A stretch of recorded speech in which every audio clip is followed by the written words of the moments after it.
तो अब हम pure copper sulphate impure sample से ऑब्टेन करने की कोशिश करेंगे। तो इसमें हमने 5 gram impure copper sulphate China dish में लिया, उसके अंदर डिज़ोल्व किया कुछ मिनिमम अमाउंट ऑफ वाटर, फिर हमने फ़िल्टर कर लिया उसको इम्प्योरिटीज़ को बाहर करने के लिए।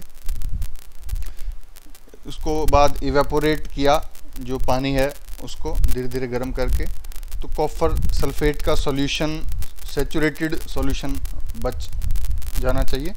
तो उसको हम सैचुरेटेड सॉल्यूशन को कवर कर देंगे फ़िल्टर पेपर से और उसको अनडिस्टर्ब्ड रूम टेम्परेचर के ऊपर 1 दिन के लिए ठंडा होने देंगे। तो जो बाद में आपको मिलेगा वो क्रिस्टल्स बन चुके होंगे कॉपर सल्फेट के चाइना डिश के अंदर। तो इस प्रोसेस को हम क्रिस्टलाइजेशन कहते हैं। तो वो देखिए आपकी क्या वो क्रिस्टल्स एक ही तरह के दिखते हैं और इस क्रिस्टल्स को आप लिक्विड से कैसे अलग करेंगे। तो जो क्रिस्टलाइजेशन का जो मेथड है वो सॉलिड्स को प्यूरिफाई करने के लिए यूज़ होता है। इसका एक एग्जांपल है कि जैसे नमक जो है वो सी वाटर में काफ़ी तरह की इम्प्योरिटीज़ हो सकती हैं, तो इसमें सॉल्ट अलग इस क्रिस्टलाइजेशन की मेथड से किया जाता है। तो क्रिस्टलाइजेशन के प्रोसेस के अंदर जो प्योर सॉलिड है वो क्रिस्टल्स बना लेता है सॉल्यूशन से अलग। तो क्रिस्टलाइजेशन टेक्निक इवेपोरेशन की टेक्निक से बेटर है। किस तरीके से कि इसमें जो जैसे इवेपोरेशन के अंदर तो कुछ सॉलिड डिकम्पोज हो सकते हैं, जैसे चीनी हम ज़्यादा गर्म करें तो डिकम्पोज हो सकती है, वो कुछ और मतलब गर्म करने के ऊपर कुछ और उस पर इफ़ेक्ट्स पड़ सकते हैं। ऐसे ही दूसरा ये है कि कुछ इम्प्योरिटीज़ फिर भी रह सकती हैं डिज़ोल्व उसके अंदर इवेपोरेशन के अंदर। तो फिल्ट्रेशन के अंदर भी कुछ इम्प्योरिटीज़ डिज़ोल्व रह सकती हैं। तो क्रिस्टलाइजेशन की प्रोसेस बेटर है इवेपोरेशन की टेक्निक से, सिंपल इवेपोरेशन की टेक्निक से। इसकी एप्लीकेशंस जो हैं वो सॉल्ट को प्योरीफाई करने के लिए किया जाता है समुद्री पानी से, और जो फटकड़ी अलम जिसे कहते हैं इम्प्योर सैंपल को प्योर करने के लिए उसमें भी यूज़ होता है ये। तो ये जितने हमने अलग अलग मेथड्स जो देखे फिल्ट्रेशन के,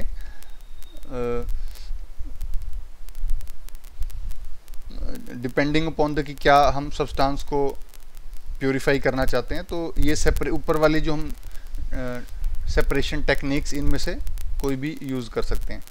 अब हम नीचे देखेंगे कि हम जो शहरों के अंदर पानी फ़िल्टर होके आता है वो किस तरीके से फ़िल्टर होके आता है। तो ये वाटर प्योरीफिकेशन सिस्टम इसमें दिखाया गया है कि रिजर्वायर से, जहाँ से नहर से या लेक से पानी आ रहा है, तो सेडिमेंटेशन टैंक है, इसके अंदर हम पानी के अंदर जो इम्प्योरिटीज़ हैं, जो सॉलिड इम्प्योरिटीज़ हैं, उनको नीचे सेटल डाउन होने का टाइम दे रहे हैं। उससे पानी यहाँ पे लोडिंग टैंक में भेजा गया। तो इसमें सस्पेंडेड इम्प्योरिटीज़ जो पानी के अंदर सस्पेंडेड थी उनको जो प्योरीफाई किया गया। उसके बाद फिल्ट्रेशन टैंक में आ गया, इसके अंदर ऊपर पानी है, फिर फाइन सैंड है, रेत बारीक, उसके बाद नीचे ग्रेवल और बजरी, नीचे मोटी बजरी है।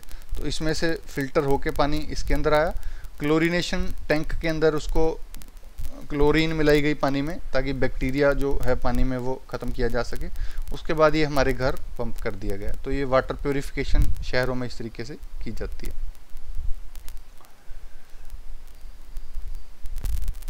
तो फिज़िकल और केमिकल चेंजेस के बारे में जानते हैं। प्योर सब्सटेंस और मिक्सचर के डिफरेंस को जानने के लिए हमें उसकी फ़िज़िकल और केमिकल चेंज के बारे में जानते हैं। उनकी पिछले चैप्टर के अंदर हमने सीखा था कि मैटर की कुछ फ़िज़िकल प्रॉपर्टीज़ होती हैं जो ऑब्ज़र्व की जा सकती हैं, जैसे कि उसका कलर, हार्डनेस, रिजिडिटी कितना सख्त है, fluidity, density, melting point, boiling point, इस तरह की ये सब फिज़िकल प्रॉपर्टीज़ हैं। तो जब मान लो एक स्टेट से दूसरी स्टेट के अंदर कोई चेंज हो रहा है तो वो उसकी फ़िज़िकल प्रॉपर्टी चेंज हो रही है। तो जैसे पानी जो है आइस भी हो सकता है, वाटर वेपर भी हो सकता है, लिक्विड फॉर्म में पानी भी रह सकता है, लेकिन उसकी फ़िज़िकल चेंज उसमें हुआ, लेकिन उसकी केमिकल जो नेचर है वो तीनों स्टेट्स के अंदर सेम ही हमें मिलती है। तो लेकिन जैसे पानी और कुकिंग ऑयल जो है वो दोनों लिक्विड हैं, लेकिन उनकी केमिकल कैरेक्टरिस्टिक्स अलग अलग होती हैं। जो उनका ऑर्डर, जो सूंघ है वो भी अलग होगी, इन्फ्लेमेबिलिटी, उसको मतलब ज्वलनशीलता भी उनकी अलग अलग होती है। तो जो तेल है उसको हम जलाते हैं तो वो जलता है, लेकिन पानी उसके उल्टा आग बुझाने के काम आता है। तो इन दोनों की केमिकल प्रॉपर्टीज़ ऑयल और वाटर की अलग अलग है। तो जो बर्निंग है, जलाना, वो एक केमिकल चेंज है। तो बर्निंग के दौरान एक सब्सटेंस रिएक्ट करती है और उसमें के अंदर केमिकल चेंज आता है उसकी केमिकल कंपोजिशन के अंदर।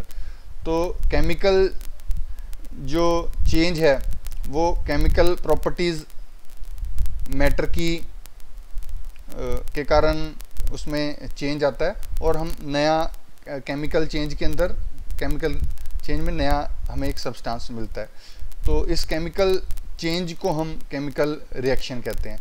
जैसे जो मोमबत्ती जलती है वो फिज़िकल और केमिकल चेंज दोनों है। तो ये कुछ एग्जांपल्स दी हुई हैं फिज़िकल चेंजेस और केमिकल चेंजेस को डिस्टिंग्विश करने के लिए।